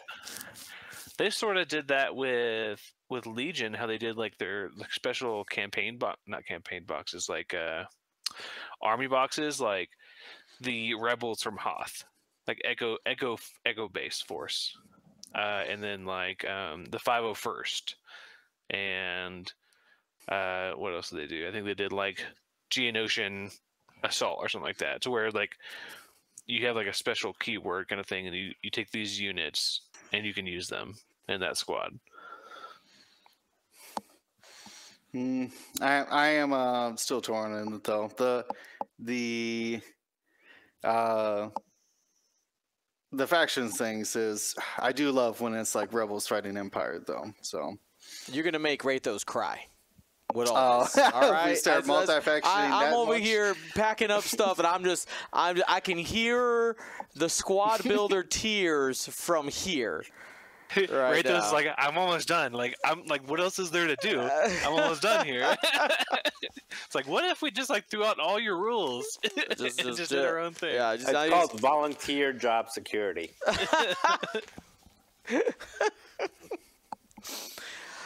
Oh man, fair enough. Good stuff. I like the idea though of using at least finding another use for keywords. I feel like it's definitely a place where there's a possibility for more. What's the word? Design space, right? That there's design space there with different keywords. Yeah, when they were doing 2.0, like that, the whole thing was like they want a lot of levers to pull to like help balance the game and help drive creativity. So I think there's still a lot of levers that they haven't even looked at with like the keywords. Could be. That's true. All right, I think we've run course. I got. Do you guys have any last question, burning pressing question we can answer before we wrap this up? Well, it looks like somebody highlighted one that they wanted to cover. So. Oh, not that one. Don't do that one. The one with the big don't do it. No, not the one with the big don't do it. The one below the big don't do it. Oh, that's just the last one we have. What does it say? Do you think any starter pack will have any medium or large bases in it? That's actually that's a actually good question. We've seen how many? Have we seen any? We've seen two, right? No, we've only seen the Rebels and the Empire. What's the smallest physical model that is on a medium Like a base? An Is that a arc Reaper? or Psy shuttle? Maybe? No. G1A. The Scum one is actually pretty small. The IG? Mandalorian. No, the Mandalorian one is pretty small. That's not $40. They sell that for $40 a pop, though. Yeah.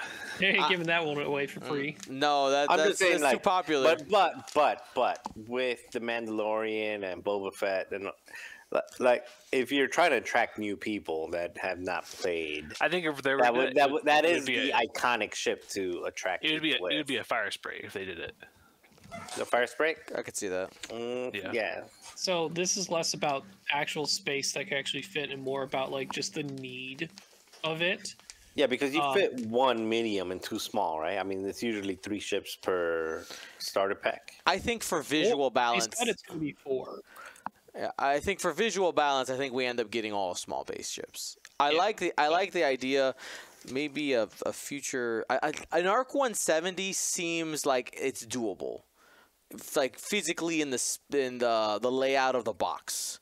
That seems like that. I don't think this is doable, but I think a Resistance Falcon would be kind of much needed because there's no actual reprint of a Resistance Falcon right now in the entire game. Falcon, and it's probably one of the most used ships in Standard that does not have a black box or reprint for all of 2nd edition. I'm going to say I mean, though they already revealed the Rebels, like the U-Wing would have been easy because of the folding wings. It ends up being kind of small after you fold the wings. Yeah, I would have thought they might have tried to fit in the Reaper and the U-Wing into those, because both of those were like pre 2.0, but they came in a pack that had the 2.0 stuff with it. But like those are way old now. Actually, this talk makes me worried about the Star Viper in Scum because it's one of the biggest small base ships out there. What if they release it so it can bend? Ooh, flapping wings. Let's go. Don't you give me hope. I'll take 5. I mean, come on. You don't think they wouldn't come out, like if they re-released it would be Star Viper, you don't think they would amazing. come? You don't think they would do that? I mean, look, they made the B-wing super opposable with the wings that flap in with the B-wing and the head that That's turns. true. You don't think they could figure out the Star Viper? That's true. And they just ship it folded, right? And you take it out of the box, and the first thing you do Yeah, you is just ship it open folded. it up. Yeah. Like a beautiful butterfly.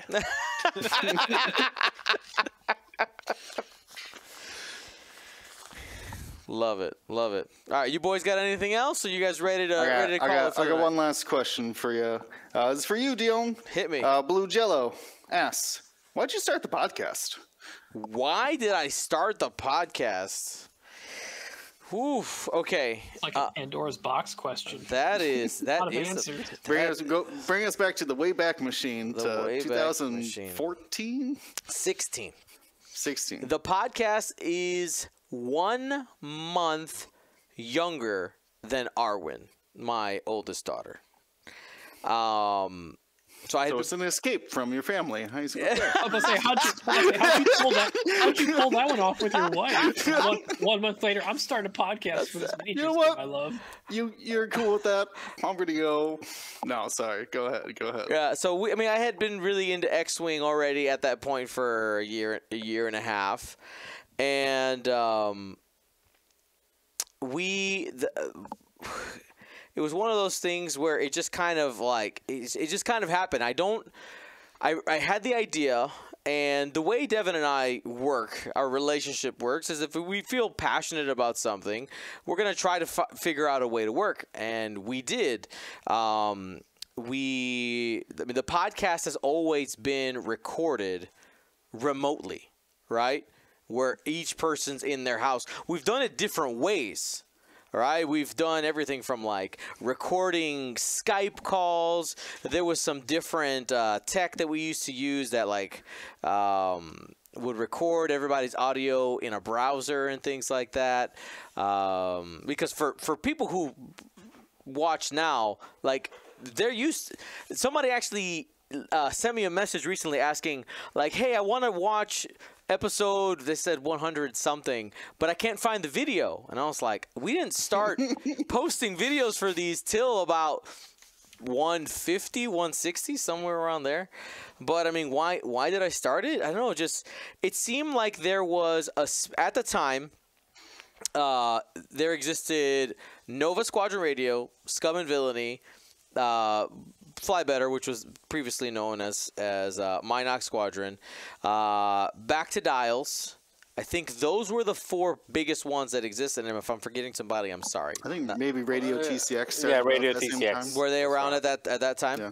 So what we didn't have at the time, They all suck.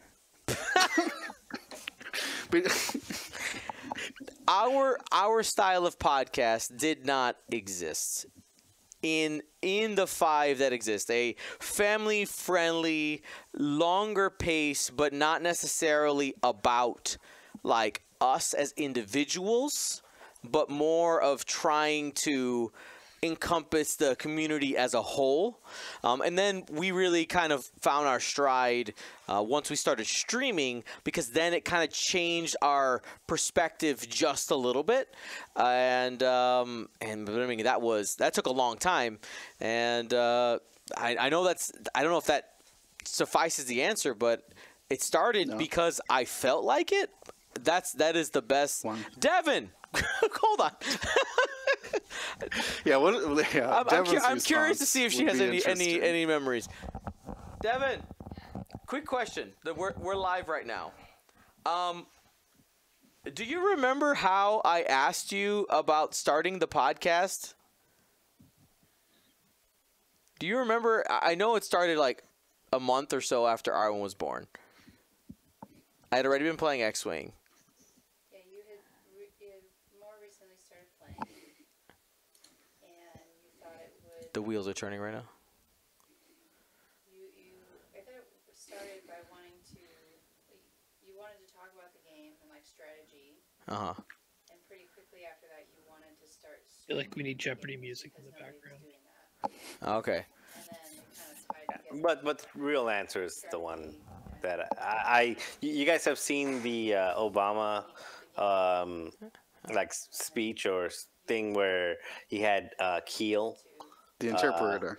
yeah, the interpreter. I'm Dion's interpreter.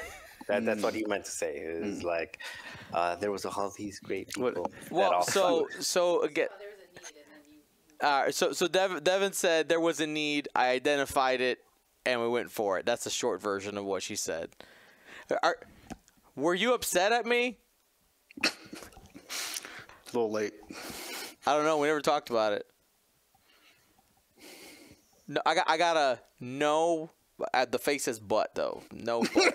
I can see the butt. There was a time when it got really big, but before the world tour, Uh huh. where I was like a little upset that you were gone, like every weekend Got it. there for a while. So, all right. And then at the world tour, I was like, okay, this is a big deal. Okay, so I know you guys couldn't hear all that. Basically, it was it started as it was fine, and then as we were hustling, and I got really, really busy, but she wasn't quite convinced that we were like a big deal yet. But when we were able to pull off the world tour, it was like, all right, I guess you're legit. Carry on. So that's a short story. I took a risk and it paid off. Is the short answer to that. June, I had never even thought, or never even, thought about. We've never done an in-person podcast. You did the world's whatever. Yeah, couch. Couchathon. Yeah, we should have done one at Worlds. We should have sat down and done one. Well, we're gonna have to put it on the bucket list. Record an in-person podcast. How you gonna get that? That'll be tough. Like you gotta Next year, Worlds. Mark it down in your calendars. You gotta get everybody headsets. You gotta do. Well, No, you so just put one mic in the middle and hit the settings so that everyone around it. and the thing is, when we're in person together, I mean, no, I love our audience, but I would rather be doing stuff with you. Like, for instance, next time we get together, likely is going to be the GSP Showdown, right? Sure. We're not going to record a podcast for that. We're going to play games. The closest thing we'll get to that is like RPG something like we did the last time. Yeah. One shot Will made for us. That's true. So Do I some mean, dice throwing or something. yeah, like it's just What's not. that? Coup? Coup is fun. Yeah. I got my dice throwing boxes. They're like right here. I want to play. Whoa. All right. But yeah, like it's just not. I don't think it's in our cards. If we all lived significantly closer together, it could be something fun to do on a Monday night. But it's just I don't think it's in the cards for us. Unless geographically we had some major changes. But even the original cast of the podcast, which was me, Andrea, and Ron, and Mike Myers at the time, he was one of the early people, all lived in the Chicagoland area, and even then it wasn't possible. Like, it just wasn't a thing. Like, we tried one time, and then like the audio got screwed up. It was all over the place. Yeah, we also do weekly episodes, whereas like a lot of other like podcasts do like monthly. Mm-hmm. So that'd be a lot more reasonable of an ask. Yeah. And I've gotten questions like that before, like, oh, why don't you guys meet together? Because there's some people, we have different like audience types, right? There's the people who know us from like going to events, and they realize that we're not just like automatons that live on their computer, right?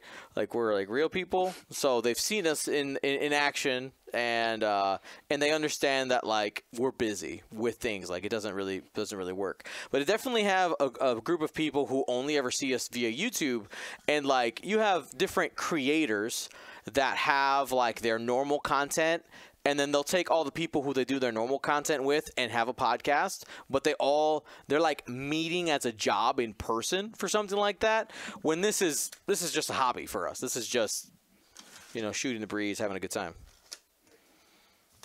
But anyway, there's a very long-winded answer to your question. It was very informative, Guillaume. By the way, if you guys wondering what I'm doing here, for those of you watching, I'm like literally slapping labels on GSP prize packs and worlds things. This one in my hand is for Noah for a napful. In Sniper. Yeah, in Sniper. But anyway, I think it's front up fell. Yeah, nailed it. I'm sure. Yeah, first time. I definitely don't stream him every Wednesday. Yeah. All right, boys. You guys ready to call it for the night? Yeah. Let's call it. We'll have to talk more about ships in an upcoming episode. All right. Sounds good, everybody. Thank you so much for watching. Be smart and be safe. Gold Squadron.